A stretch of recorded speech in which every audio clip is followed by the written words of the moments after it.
Hello students and friends, welcome to the यूनिसाइटेक YouTube channel. आज के इस वीडियो में हम लोग पढ़ेंगे 11th क्लास के केमिस्ट्री के लेक्चर्स के बारे में। तो केमिस्ट्री के जो 11th क्लास के लेक्चर में जो सबसे पहला यूनिट आता है वो है some basic concept of chemistry, यानी कि ये फर्स्ट चैप्टर है केमिस्ट्री का।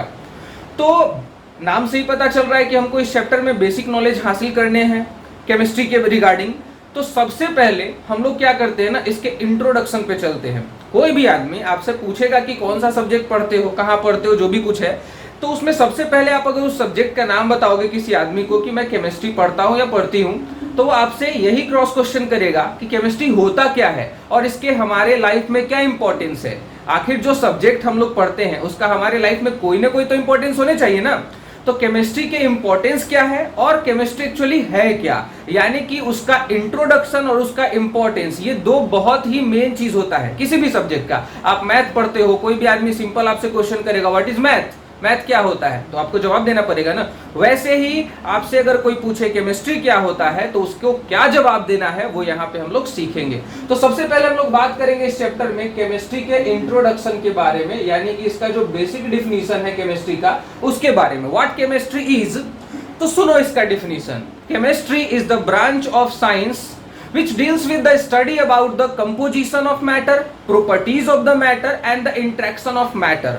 यानी कि हम लोग जो केमिस्ट्री जो पढ़ रहे हैं वो साइंस का ब्रांच है जिसमें हम लोग क्या पढ़ते हैं, कोई भी मैटर जो हमारे आसपास दिख रहा है, मान लो कि ये मार्कर जो है एक मैटर है, तो ये किस चीज से बना हुआ है, इसका कंपोजिशन क्या है, ये चीज क्या चीज से बना हुआ है, कितने कितने रेशियो में मिलकर बना हुआ है, इन सभी चीजों को जो बताता है साइंस का ब्रांच, उसी को कहते हैं केमिस्ट्री। यानी कि ये मैटर का, जैसे ये मार्कर मैटर है तो इसके कंपोजिशन को बताएगा वो, ठीक है। केमिस्ट्री क्या करेगा, इसके कंपोजिशन को बताएगा। तो ये कंपोजिशन बताता है, साथ में वो जो भी सब्सटेंस, मान लो कि ये कार्बन, हाइड्रोजन, नाइट्रोजन से बना हुआ है, तो उन सभी एलिमेंट्स के प्रॉपर्टीज के बारे में भी बताता है ये, ठीक है ना। और साथ में इसका क्या इंटरेक्शन है, मतलब ये कैसे बने हुए, इसके फोर्स ऑफ अट्रैक्शन क्या है, बाइंडिंग एनर्जी क्या, इन सभी चीजों के बारे में बताना किसका काम है, केमिस्ट्री का काम है, ठीक है। तो ये चीजें हो गई, यानी कि केमिस्ट्री जो है मैटर के स्टडी के बारे में बताता है, साथ में एनर्जी के स्टडी के बारे में बताता है। That means it also tells about the energy of matter and also their changes. मतलब कहने का ये है कि मैटर जो है एनर्जी में और एनर्जी जो है वो मैटर में कैसे ट्रांसफॉर्म होता है उसके बारे में भी कौन बताता है, केमिस्ट्री बताता है। अगर मैं आपसे एक बात बताऊं, आज बहुत ही एकदम मजेदार चीज आप लोग पढ़ोगे, मैटर और एनर्जी से रिलेटेड बातें, ध्यान से सुनना मेरी बात को। अगर ये मार्कर 200 मिलियन एटम से मिलकर के बना हुआ है और ये जब जुड़ा एक दूसरे से तो इसका एक सर्टेन एनर्जी भी था जिसको हम लोग बॉन्ड एनर्जी बोलते हैं। अगर मैं इसके बॉन्ड एनर्जी से भी बहुत हाई एनर्जी इसमें सप्लाई कर दूं तो क्या होगा, ये क्या होगा, ये सारे के सारे एटम जो है वो बिखर जाएंगे, टूट जाएंगे। कहने का मतलब है जितने फोर्स से ये बंधे हुए थे, अगर उससे ज्यादा एनर्जी हम लोग दे दिए तो क्या होगा, ये ब्रेक डाउन हो जाएगा। तो ये मैटर आपको फिलहाल तो दिख रहे थे क्योंकि इसके अंदर मास है और ये स्पेस को ऑक्यूपाई कर सकता है, तो ये मैटर है भाई। लेकिन जब ये डिसोसिएट हो जाएंगे पूरी तरह से, इसका एटम से लेकर के इलेक्ट्रॉन तक हट जाएगा इससे, तो क्या हो जाएगा, ये एनर्जी में कन्वर्ट हो जाएगा, ये इनविजिबल हो जाएगा।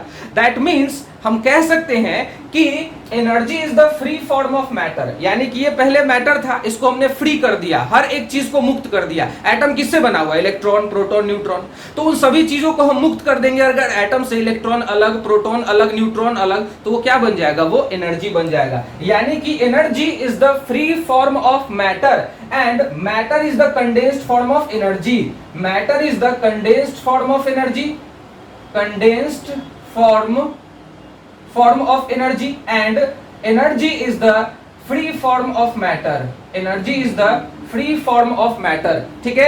ये चीज बहुत इंपॉर्टेंट है, याद रखना। आप 11th क्लास में चले गए हो, अब नॉर्मली एनर्जी अलग और मैटर अलग को करके नहीं देखना है। मैटर और एनर्जी एक ही चीज के दो पहलू है, ठीक है। ये चीज आपको समझकर चलना होगा, ड्यूअलिटी है यहाँ पे। कहने का मतलब है कि मैटर ही एनर्जी है और एनर्जी ही मैटर है, दोनों बस अलग अलग फॉर्म है। अगर हम एनर्जी को कंडेंस कर देंगे, एक सर्टेन शेप में ले आएंगे, तो वो मैटर का रूप ले लेगा, और अगर इसी मैटर को हम तोड़ देंगे तो वो एनर्जी का रूप ले लेगा। समझ में आई बात। आप 11th क्लास में चले गए तो हाई लेवल की थिंकिंग रखो, ठीक है। चलो ये चीज तो हो गया इंट्रोडक्शन के बारे में। अच्छा एक और बात है, जब ये मैटर के कंपोजिशन के बारे में बताता है तो आप लोगों ने जूनियर लेवल में तो पढ़ा ही होगा कि कोई भी मैटर जैसा दिखता है वैसा नहीं होता है। जैसे मार्कर आपको जैसा दिख रहा है वो एज इट एज नहीं है, ये तो एटम और मॉलिक्यूल से मिलने से बना हुआ है ना। यानी कि हम कह सकते हैं कि मैटर हमको जैसा दिखता है वैसा होता नहीं है, ये बहुत ही छोटे छोटे टाइनी पार्टिकल से बने होते हैं। वो चाहे एटम भी हो सकते हैं और वो चाहे मॉलिक्यूल भी हो सकते हैं। Is that clear? तो एटम और मॉलिक्यूल के बारे में भी ये बताएगा, क्योंकि ये हमको मैटर के कंपोजिशन के बारे में बताता है ना, यानी कि एटम और मॉलिक्यूल के बारे में भी बताना इसी का काम है, ठीक है ना। सो केमिस्ट्री को हम एक और लैंग्वेज में डिफाइन कर सकते हैं और वो इस तरीके से कर सकते हैं कि it is a branch of science which deals about the study about the atom and molecules, ठीक है ना। एटम और मॉलिक्यूल के बारे में बताता है, so that's why it is also called science of atom and molecule. Chemistry को हम लोग science of atom and molecule भी कह सकते हैं, क्योंकि जो भी इस दुनिया में चीजें बनी हुई हैं वो सारे के सारे तो एटम और मॉलिक्यूल से ही बनी हुई है। एक और बात मैं नोट कर लेना आप लोग, ठीक है ना। एक और बात, डिस्क्रिप्शन में मैं लिंक दे दूंगा नोट्स के पीडीएफ के, और आप लोग डिस्क्रिप्शन से जो है लिंक को डाउनलोड कर लेना, ठीक है ना। उसके नोट्स मैं प्रोवाइड कर दूंगा, जो भी मैं बोल रहा हूं वो सारे के सारे आपको नोट्स में मिल जाएंगे। आप बस मेरे बातों को सुनो और समझो, बड़े ध्यान से समझना, ठीक है। अब ध्यान से सुनना।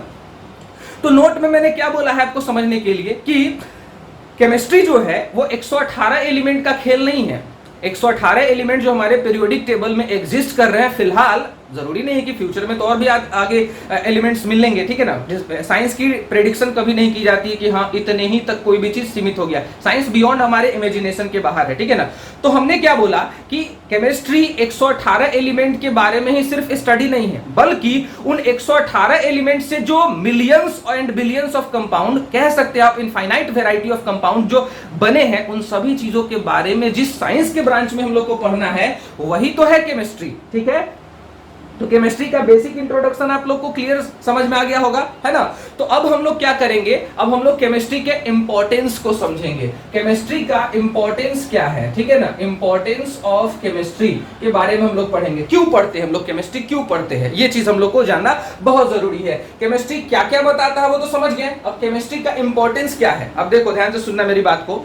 साइंस को सबसे पहले ह्यूमंस ने क्रिएट किया था एक सिस्टमैटिक मैनर के तौर पे, एक सिस्टम ऑफ नॉलेज है। साइंस क्या है, एक सिस्टम ऑफ नॉलेज है। किसी भी चीज से आप सिस्टमैटिक तरीके से नॉलेज लेते हो तो उसको आप साइंस कह सकते हो। इवन हिस्ट्री जो एसएसटी है उसको भी कहते हैं सोशल साइंस स्टडीज।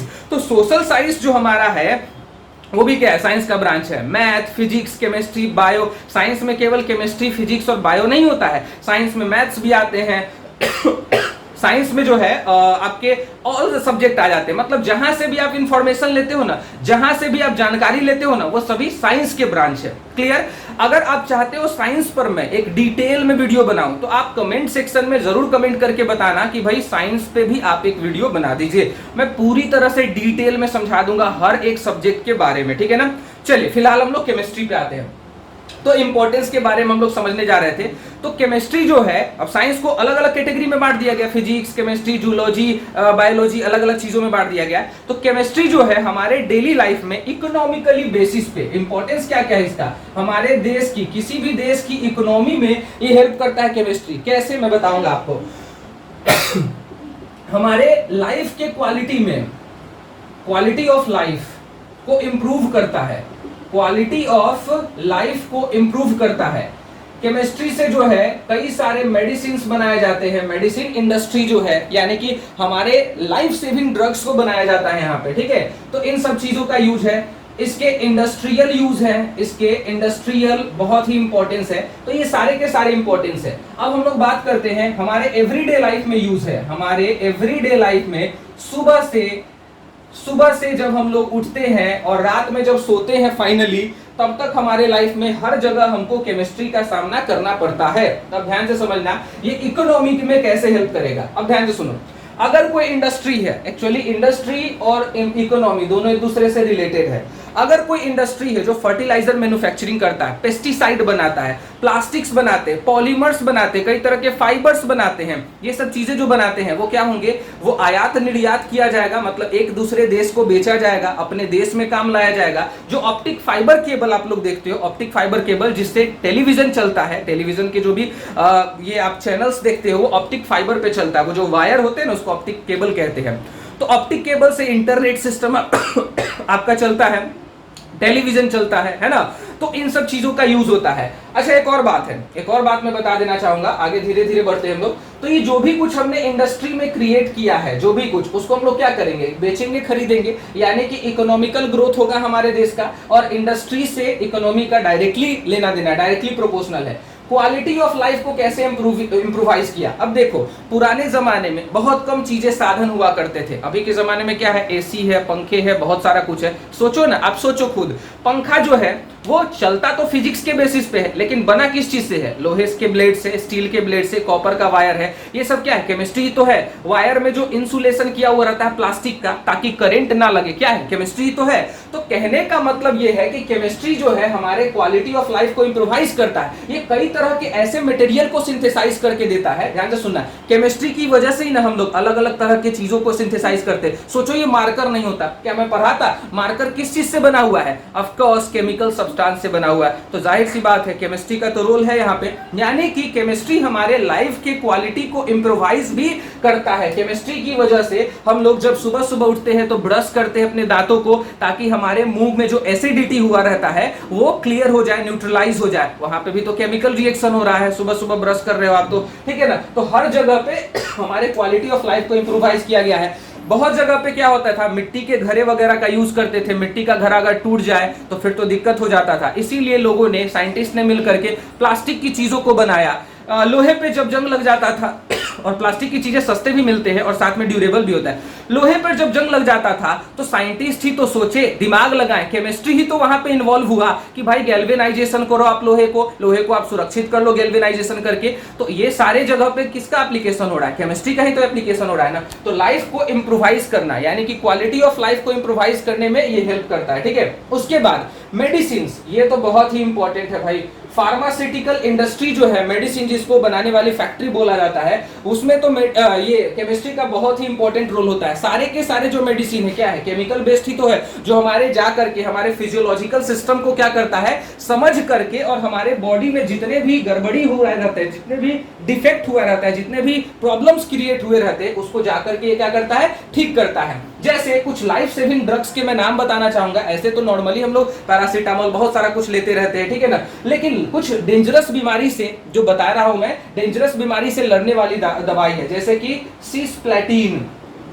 सिस्प्लेटिन और टैक्सोल, ये दोनों जो है, टैक्सोल और सिस्प्लेटिन, ये दोनों जो है एंटी कैंसर ड्रग है। एंटी कैंसर ड्रग मतलब जो कैंसर जिस पेशेंट को हो जाते हैं उसको इस तरह की दवाई दे करके, मेडिकेशन करके उन लोगों को ठीक किया जाता है। तो ये क्या है, कैंसर थेरेपी में यूज होने वाले मेडिसिन है, ठीक है ना। अगर मैं बात करूं एक मेडिसिन की जिसका नाम है AZT, इसका फुल फॉर्म होता है एजाइडोथाइमिडीन। तो एजाइडोथाइमिडीन जो है वो किसमें यूज होता है, तो जाहिर सी बात है HIV एड्स जिसको हुए रहते हैं उस तरह के पेशेंट्स को क्योर करने में, मतलब एक तरह से कहा जाए तो ये एड्स जो होता है वो तो इनक्योरेबल है, उसका इलाज है नहीं, बट फिर भी इसके इस तरह के पेशेंट को कुछ हद तक सर्वाइवल करवाया जा सकता है, मतलब कुछ हद तक बचाया जा सकता है, ठीक है ना। तो ये सारे के सारे लाइफ सेविंग ड्रग्स जो है, जितने भी एंटीवायरस या एंटी बैक्टीरियल या एंटी फंगीसाइड, फंगस वाला जो दवाई आता है जिसको फंगीसाइड भी कहते हैं, जितने भी पेस्टिसाइड्स बनते हैं, फर्टिलाइजर्स बनते हैं, ये सब क्या है, केमिस्ट्री की ही वजह से तो बनता है। तो केमिस्ट्री का इतना बड़ा रोल है। अच्छा, केमिस्ट्री के कुछ और भी इंपॉर्टेंट मैं बता देता हूं। एवरीडे लाइफ में तो आप समझ ही गए हो, हमारे बॉडी में जो भी हम लोग खाना खाते हैं वो क्या है, केमिकल का ही तो एक फॉर्म है। जो भी हम लोग खाना खाते हैं, चावल दाल रोटी कुछ भी, वो क्या है, केमिकल का एक फॉर्म है। वो हमारे बॉडी में जाता है केमिकल, फिर वो अलग टाइप का केमिकल में कन्वर्ट होता है जिसको बायोकेमिकल रिएक्शन बोलते हैं। फिर उससे हमको एनर्जी मिलता है जिसकी वजह से सेल जो है अपना अपना फंक्शन पूरा करता है और हम लोग सर्वाइव करते हैं और जिंदा रहते हैं। तो इसका मतलब क्या हुआ, हमारे एवरीडे लाइफ में खाना जो हम लोग खाते हैं ना वो भी केमिस्ट्री ही है। हमारा पूरा का पूरा जो बॉडी है वो भी केमिस्ट्री है। सेल जो बना हुआ है वो भी केमिकल से ही बना हुआ है। तो सोचो सब कुछ केमिकल से बना हुआ है, केमिस्ट्री के बिना कुछ भी नहीं है, कुछ भी नहीं है, कुछ भी नहीं, याद रखना, ठीक है।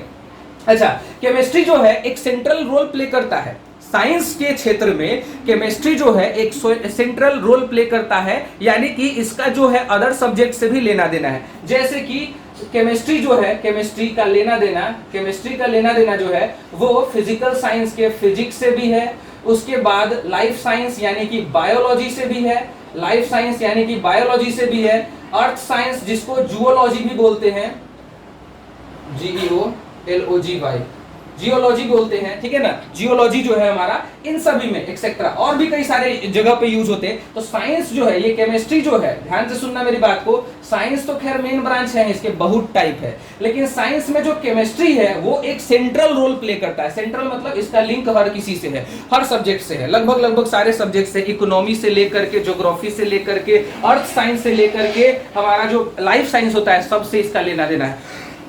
तो केमिस्ट्री सेंट्रल रोल कैसे प्ले करता है ये समझ में आ गया। अच्छा, एक और बात हमने ये भी बताया कि केमिस्ट्री की वजह से भी नए नए चीजों को हम लोग सिंथेसाइज करते हैं। उसमें क्या क्या होना चाहिए, तो जब हम कोई न्यू सब्सटेंस का सिंथेसिस करते हैं तो उसका हम लोग कुछ प्रॉपर्टी डिसाइड करते हैं। जैसे मैग्नेटिक प्रॉपर्टी क्या है, इलेक्ट्रिकल कंडक्टिंग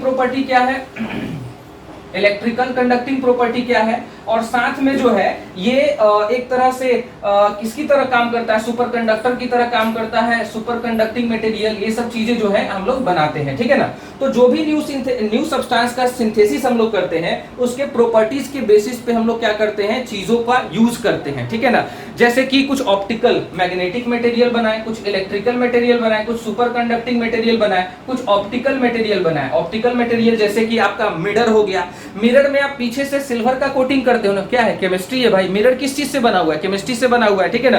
तो ये सब कुछ चीजें आपको समझ में आ गई। ऑप्टिकल फाइबर के बारे में मैंने ऑलरेडी बता दिया है कि टेलीविजन में जो वायर लगे होते हैं, ठीक है ना, जो आपके डिश टीवी से कनेक्ट होता है वो ऑप्टिकल फाइबर होता है, जिसमें टोटल इंटरनल रिफ्लेक्शन प्रिंसिपल पे आपका टीवी जो है वो वर्क करता है। जो आप इंटरनेट चलाते हो, वाईफाई राउटर जो चलाते हो, उसमें भी जो है ऑप्टिकल केबल की मदद से ही इंटरनेट आपके घरों तक पहुंचाए जाते हैं, ठीक है। ये सब कुछ समझ में आ गया, क्लियर है आपका? अगर कोई डाउट है तो बता सकते हो, ठीक है।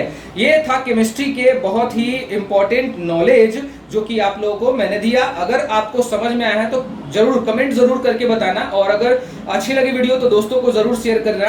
अब हम लोग आगे जो है वो केमिस्ट्री के कुछ ब्रांच के बारे में पढ़ेंगे। मैं तब तक बोर्ड मिटा देता हूँ और वीडियो को पॉज कर देता हूँ, ठीक है। तो अब हम लोग बात करेंगे बेसिकली केमिस्ट्री के ब्रांचेस के बारे में। केमिस्ट्री साइंस का एक ब्रांच है और केमिस्ट्री के भी कई सारे ब्रांच होते हैं जिसमें अलग अलग तरह की जानकारी हमको मिलती है, अलग अलग ब्रांचेस से अलग अलग जानकारियां हमको मिलती है। तो अब हम लोग पढ़ेंगे किसके बारे में, ब्रांचेज ऑफ केमिस्ट्री के बारे में। ब्रांचेज ऑफ केमिस्ट्री यानी कि केमिस्ट्री के जो है वो कितने सारे ब्रांचेज होते हैं इसके बारे में हम लोग पढ़ेंगे। तो मेनली अगर मैं बात करूं केमिस्ट्री की तो बेसिकली 5 तरह के मेन हमारे क्या होते हैं, ब्रांचेज होते हैं। पहला नंबर अगर मैं बात करूं तो फिजिकल केमिस्ट्री, पहले वाले ब्रांच को हम लोग क्या बोलते हैं, फिजिकल केमिस्ट्री बोलते हैं। सेकेंड ब्रांच को जरूरी नहीं कि पहले ब्रांच को ही फिजिकल बोलो, आप किसी को भी बोल सकते हो, ठीक है। सेकेंड वाले को हम लोग क्या बोलेंगे, इनऑर्गेनिक केमिस्ट्री बोलेंगे, इनऑर्गेनिक केमिस्ट्री हो गया। थर्ड वाला जो हमारा हो गया वो ऑर्गेनिक केमिस्ट्री हो गया, ऑर्गेनिक केमिस्ट्री हो गया। फोर्थ वाले को हम लोग क्या बोलेंगे, बायोकेमिस्ट्री। और फिफ्थ वाले को हम लोग क्या बोलेंगे, एनालिटिकल केमिस्ट्री बोलेंगे, एनालिटिकल केमिस्ट्री, जिसमें हम लोग एनालिसिस करते हैं, एनालिटिकल केमिस्ट्री, ठीक है, एनालिटिकल केमिस्ट्री। इसको हम लोग लैब साइंस या फिर फोरेंसिक साइंस भी कह सकते हैं, ठीक है। तो अब हम लोग बारी बारी से क्या करते हैं, इसके अलग अलग ब्रांचेस के बारे में डिटेल में पढ़ते हैं। पहला नंबर है फिजिकल केमिस्ट्री।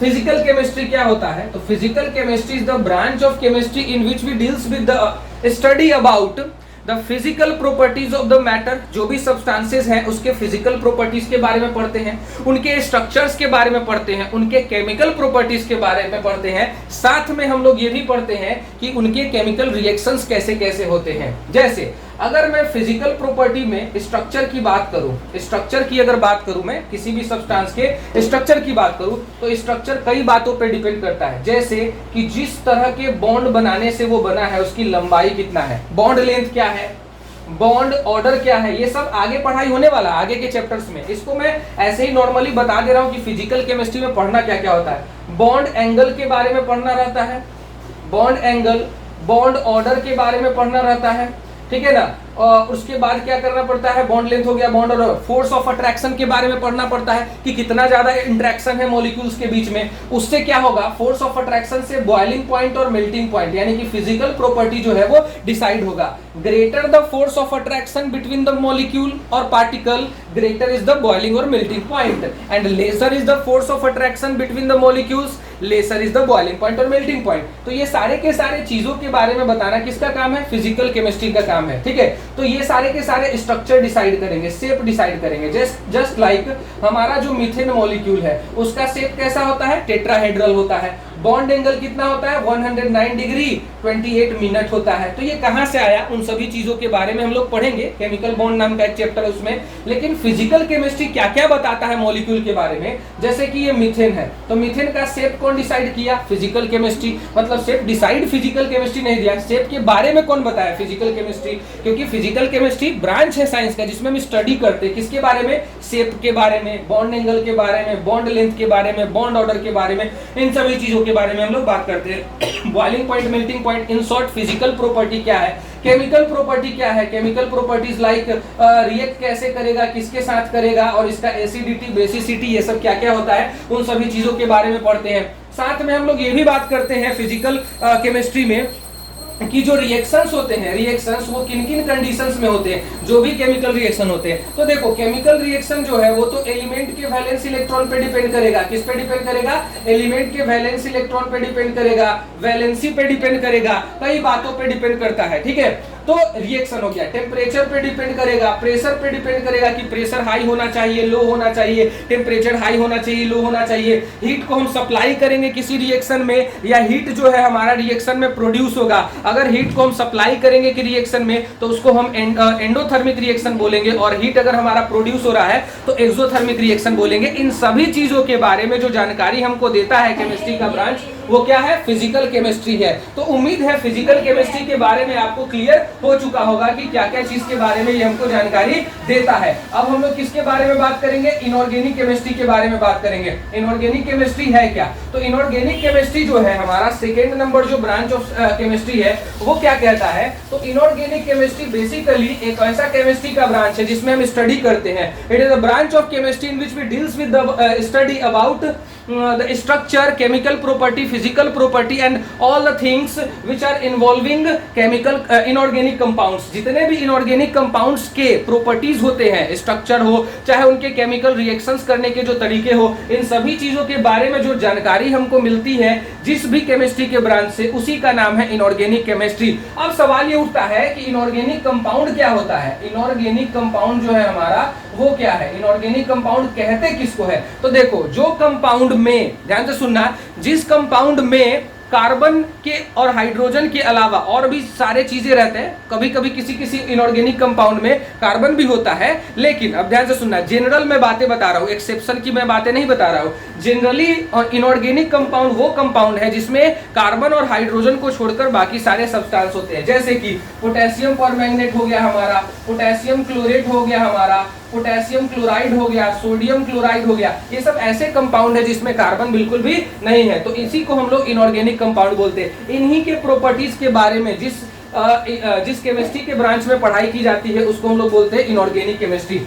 अब बात करते हैं तीसरे ब्रांच के बारे में जिसका नाम है ऑर्गेनिक केमिस्ट्री। तो ध्यान से सुनना, organic chemistry is the branch of chemistry in which we deals with the study about the properties and the chemical reaction taking place in the organic compound. Organic compound में जितने भी chemical reactions होते हैं या organic compound जितने भी तरीके के रिएक्शन से बनते हैं, उन सभी चीजों के बारे में जिस केमिस्ट्री के ब्रांच में हमको जानकारी मिलती है उसको हम लोग ऑर्गेनिक केमिस्ट्री बोलते हैं। इसमें हम लोग ऑर्गेनिक केमिस्ट्री के अंदर हम लोग ऑर्गेनिक कंपाउंड के फिजिकल प्रॉपर्टी, केमिकल प्रॉपर्टी, किन तरीकों से वो बनाए जाते हैं, वो बॉइलिंग पॉइंट, मेल्टिंग पॉइंट, इन सभी चीजों के बारे में पढ़ाई करते हैं। अब सवाल ये उठता है कि व्हाट ऑर्गेनिक कंपाउंड इज। जैसे इनऑर्गेनिक कंपाउंड का हम लोगों ने डिफिनीशन पढ़ा, ऑर्गेनिक कंपाउंड का डिफिनीशन क्या है, तो ध्यान से सुनना, organic compound is that type of compound, organic compounds are that type of compound in which carbon and hydrogen is present.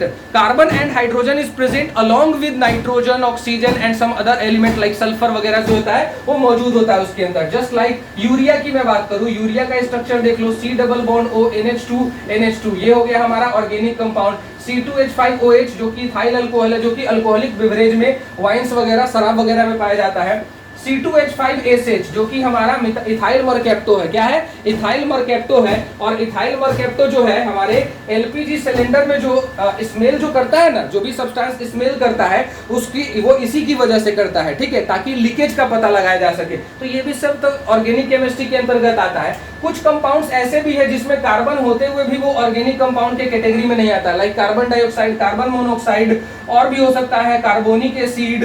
जितने भी कार्बोनेट्स होते हैं, चाहे वो कैल्शियम के कार्बोनेट हो, चाहे वो पोटेशियम के कार्बोनेट हो, ये सारे के सारे में भी कार्बन है, लेकिन वो ऑर्गेनिक कंपाउंड में नहीं आता है। क्यों? क्योंकि इसकी प्रॉपर्टी जो है वो ऑर्गेनिक कंपाउंड से रिजेंबल नहीं करती है। इसी के बारे में हम लोग बोल रहे थे कि ये इनऑर्गेनिक कंपाउंड है, यानी कि इनऑर्गेनिक कंपाउंड में कुछ कुछ में कार्बन भी मौजूद होता है। इसीलिए मैंने बोला था ये एक्सेप्शन है। ये ऑर्गेनिक के भी एक्सेप्शन है कि कार्बन होते हुए भी ऑर्गेनिक में नहीं आ रहा है, और ये इनऑर्गेनिक के भी एक्सेप्शन है क्योंकि इनऑर्गेनिक में कार्बन नहीं होना चाहिए था लेकिन फिर भी कार्बन भी है। तो हमने ये सीखा कि जितने भी ऑर्गेनिक कंपाउंड होंगे उसमें कार्बन तो निश्चित होगा, है ना, उसके अलावा और भी एलिमेंट होगा, लेकिन हर कंपाउंड जिसमें कार्बन हो ऐसा नहीं है कि वो ऑर्गेनिक होगा। जैसे कि कार्बन डाइऑक्साइड ऑर्गेनिक नहीं है, तो हमने ये सीखा कि all the carbon compounds are called organic compound, all the organic compounds have carbon, ठीक है ना, उसमें होना ही चाहिए, but all the carbon containing compound are not organic compound, ठीक है। ये चीज तो क्लियर हो गया हमारा।